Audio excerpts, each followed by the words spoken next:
Nigel Farage is making the headlines again today with the Daily Mirror branding him 9 jobs Nigel. The paper claims his side hustles have earned the Reform UK leader over £500,000 in less than 6 months. His earnings outside Parliament, including selling tax-free gold bullion, means his £91,000 MP salary is his worst paid job. That's what they say. This comes just months after Labour's pledge to clamp down on second jobs. At the time, Farage dismissed it as an attack on successful, hard-working people.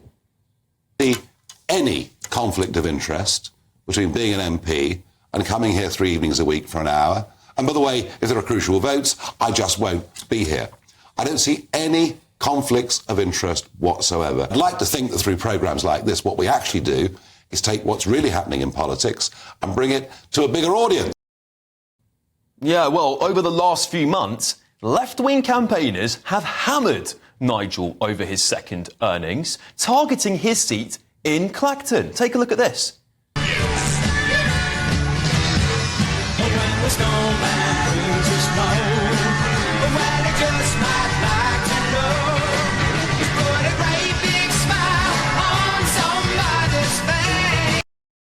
Yeah, well, the left have been raging in the press about donors having too much influence in British politics recently. Yet seemingly, they've stayed quiet about others, like the Prime Minister, who pocketed hundreds of thousands in Parliament last Parliament.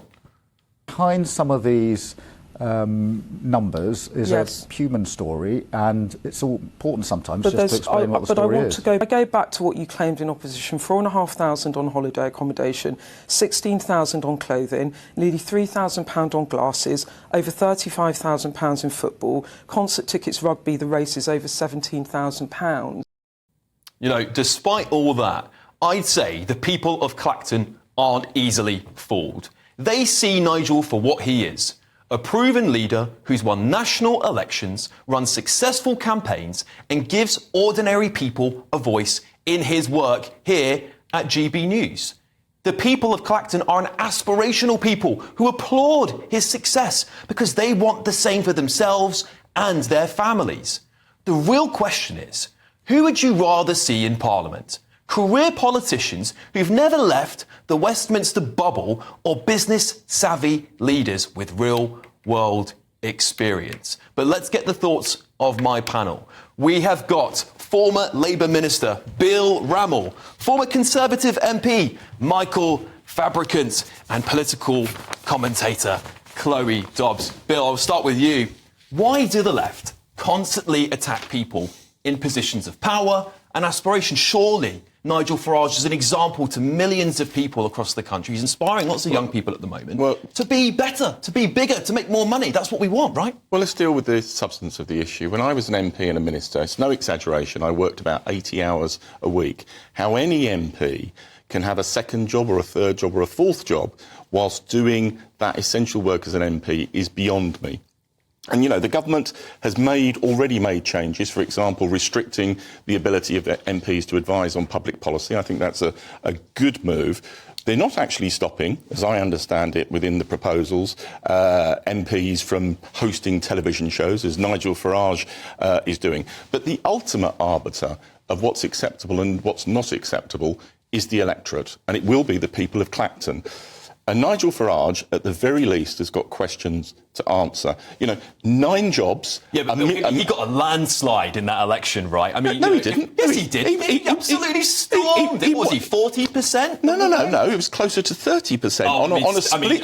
On a split Labour opposition. won the national election on less than that. Yeah, absolutely. But he didn't get a landslide. Look, he's got 9 jobs, earning over £1 million a year. Within his declarations, he says he works 22 hours a week on non-parliamentary activities.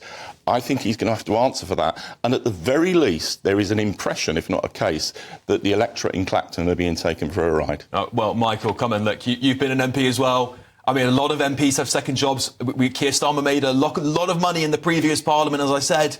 is this just hypocrisy? Are we just targeting Nigel Farage because he is Nigel Farage? Oh, I certainly think it's that. But I'll agree with Bill on one thing, because the ultimate arbiters will be the electorate. And either they'll agree with you, Alex, and say, you know what, he's aspirational, he's actually making us try and achieve what he does, or they'll say, oh, he's just a rich bastard. Can you say that at this time of night? I mean, do you not think the people of Clacton knew this before the election? I mean, of course they did. That campaign group had posters up all over Clacton. Of course they did. But there's more important. It's more important to actually look at, is it a good thing that MPs have outside interests?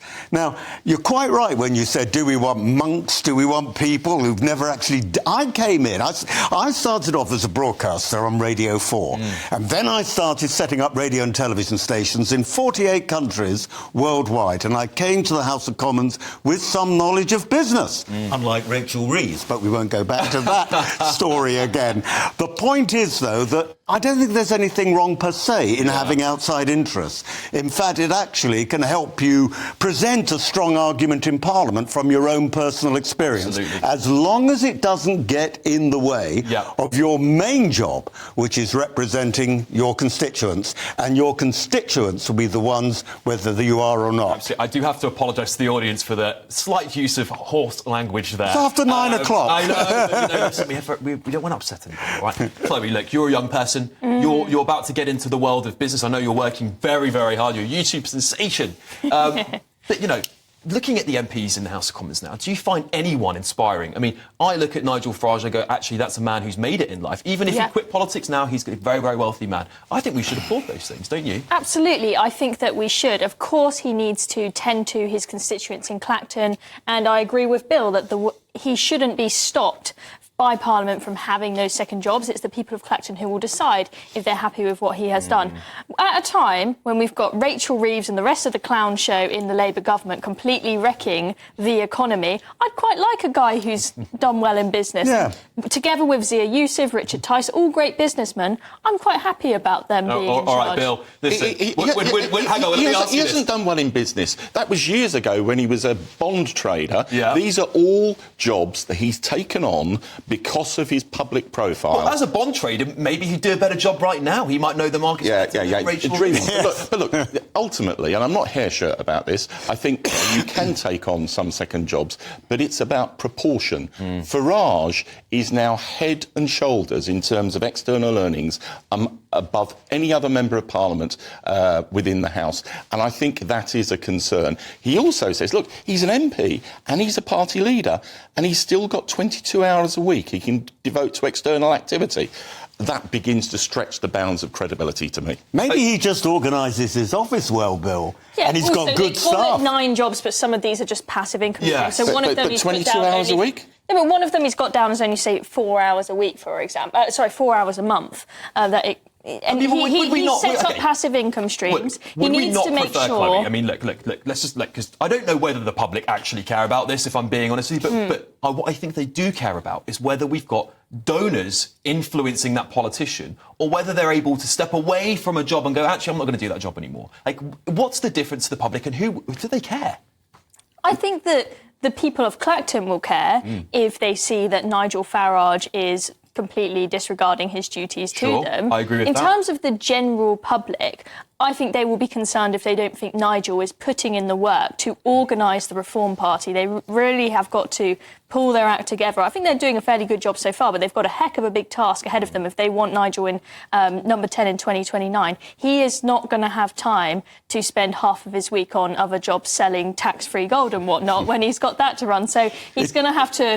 Italian MPs earn about £400,000 a year. Maybe we should be paying MPs more. Well, what do you say about that, Bill? Should we pay him more?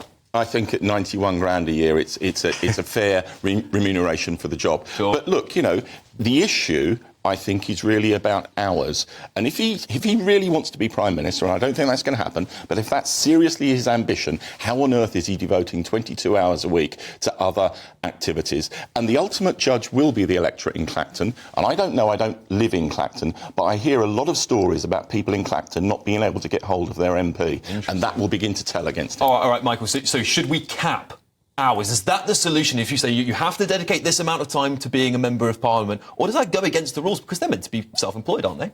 Work as much as they like. No, I'm a great believer in payment by results. At the end of the day, are you providing a good service? Look, as it happened, because I made a bit of money setting up my radio stations and television stations around the world, I didn't bother with a second job. A lot of MPs don't have a second job because they're unemployable. Yeah. They couldn't get a job apart from being an MP. So, you know what? If someone can... Like Rachel Reeves. So, yeah, exactly. That's another B who word. Bill said was an economist.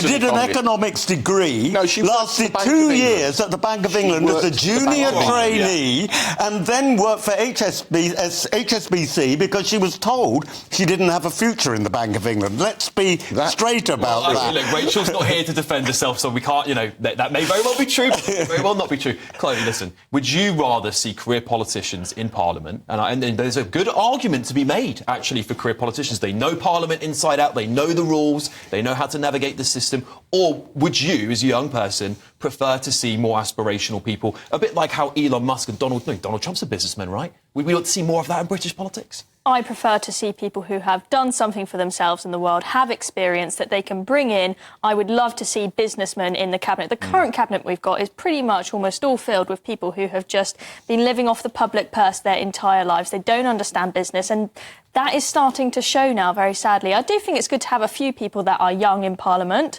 but on the whole, people with experience is a good thing. Do you know what? You need a variety of people with a variety of backgrounds in Parliament and in politics. But the track record of so-called successful business people going into politics and being successful is dodgy, to say the least. Absolutely. Yeah, I mean, look, Michael, at the end of the day, do you think people's accusations of Farage being called greedy is fair? Is that a fair assessment?